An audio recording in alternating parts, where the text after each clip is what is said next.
بسم اللہ الرحمن الرحیم۔ اللہم صلی علی محمد و علی محمد۔ جی آپ دیکھ رہے ہیں میرا یوٹیوب چینل جے جے انفو۔ آج ہم حاضر ہوئے ہیں کتے کی 10 ایسی صفات جو کہ آپ نے کبھی نہیں سنی ہوں گی۔ یہ ایسی صفات ہیں کہ ان میں سے ایک صفت بھی اگر ایک انسان کے اندر آ جائے تو وہ انسان ولی کامل ہو جائے گا، وہ ایسا ولی ہو جائے گا جس کی کوئی دعا رد نہیں ہوگی۔ تو جی آئیے ہم آپ کو بتاتے ہیں کتے کی 10 صفات۔ ان میں سے حضرت حسن بصری یہ 10 صفات اپنی کتاب میں بیان کرتے ہیں کہ یہ 10 صفات یہ ہیں کہ ان میں سے پہلے نمبر پر کتے کے اندر قناعت بہت زیادہ ہوتی ہے، جو اس کو مل جائے وہ اس پہ راضی ہو جاتا ہے، اپنے آپ کو راضی کر لیتا ہے، وہ قانع اور صابرین میں سے ہے۔ نمبر 2، کتا اکثر بھوکا رہتا ہے اور اکثر بھوکا رہنا صالحین کی نشانی ہے۔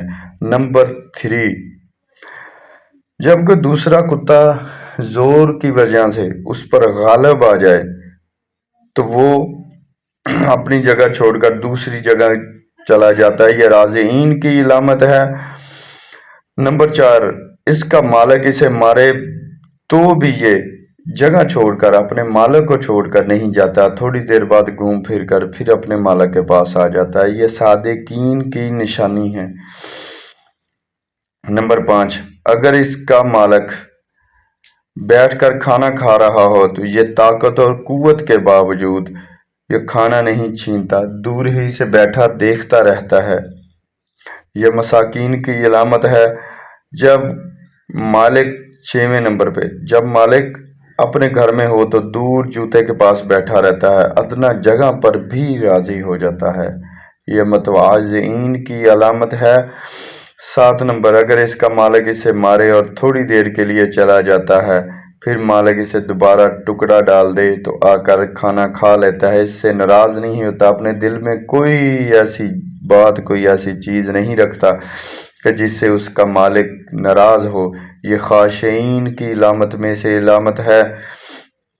نمبر 8، دنیا میں رہنے کے لیے اس کا اپنا کوئی گھر نہیں ہوتا، وہ بنا گھر کے رہتا ہے، اس کو جہاں جگہ ملتی ہے سو جاتا ہے، جیسے تیسے بھی ہوتا ہے وہ اپنا گزارا کر لیتا ہے، وہ اپنا گھر نہیں بناتا، یہ متوکلین کی علامت ہے۔ نمبر 9، رات کو بہت کم سوتا ہے، یہ محبین کی علامت ہے کہ وہ رات کو اکثر اوقات جاگتا رہتا ہے، بالکل سونا نہ ہونے کے برابر ہے، دن کو بھی بہت کم سوتا ہے لیکن رات کو تو اس کا سونا نہ ہونے کے برابر ہے، اور رات کو بہت کم سونا یہ اللہ تعالیٰ کے محبین میں سے ہے۔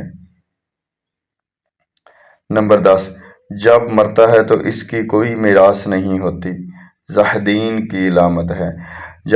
جب کتا مرتا ہے تو اس کی کوئی بھی چیز پیچھے چھوڑ کر نہیں جاتا، اپنے ورثے میں اپنے بچوں کے لیے، اپنے جو پیچھے بچے ہیں، جو پیچھے جو بھی ہے کوئی چیز نہیں چھوڑ کے جاتا، جو بھی اس کو ملتا ہے کھا لیتا ہے اور اللہ کا شکر ادا کرتا ہے، وہ کوئی چیز بھی پیچھے چھوڑ کے نہیں جاتا کہ یہ میرا ورثہ ہے۔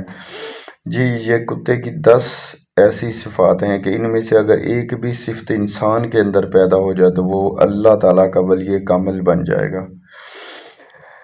ان سے پتہ چلتا ہے کہ اللہ تعالیٰ کی ذات نے انسان کو اشرف المخلوقات بنایا ہے، انسان کو اشرف المخلوقات اس لیے بنایا ہے کہ انسان ہے اعلیٰ۔ اگر وہ اپنے اندر انسانوں والی خوبیاں پیدا کر لے، جس صفات کے لیے اللہ تعالیٰ نے اس کو چنا ہے وہ اپنے اندر پیدا کر لے تو کیا ہی بات ہے، تو وہ خوبیاں اس کو اعلیٰ سے اعلیٰ ابتر سے ابتر بنا دیں گی۔ لیکن اگر وہ کتے جتنی بھی صفات اپنے اندر پیدا نہیں کر سکتا تو اس کے اشرف المخلوقات ہونے کا کیا فائدہ۔ ہم نے اکثر اوقات دیکھا ہے کہ کچھ انسان اتنے ہی نیچ اتنے ہی گرے ہوتے ہیں کہ ان کی نظر میں ہر ایک چیز پیسہ، ہر ایک چیز جو ہے وہ دنیا ہوتی ہے، ان کی نظر میں اللہ اور دنیائی صفات اور ہمدردی اور جذبہ کوئی چیز ان کے نزدیک اہمیت نہیں رکھتی، کوئی چیز اہمیت کے حامل نہیں ہوتی، ان کے نزدیک صرف اور صرف دنیا ہے اور اس کی پوجا میں لگے ہوئے ہیں۔ انسانوں کو بھی چاہیے، ہم سب کو یہ چاہیے کہ ہم اپنے اللہ کی طرف رجوع کریں اور اپنے اندر ایسی صفات پیدا کریں۔ اللہ تعالیٰ کی ذات نے یہ جو چیزیں بنائی ہیں، ہمارے لیے بنائی ہیں کہ ہم ان سے اپنی عبرت حاصل کریں۔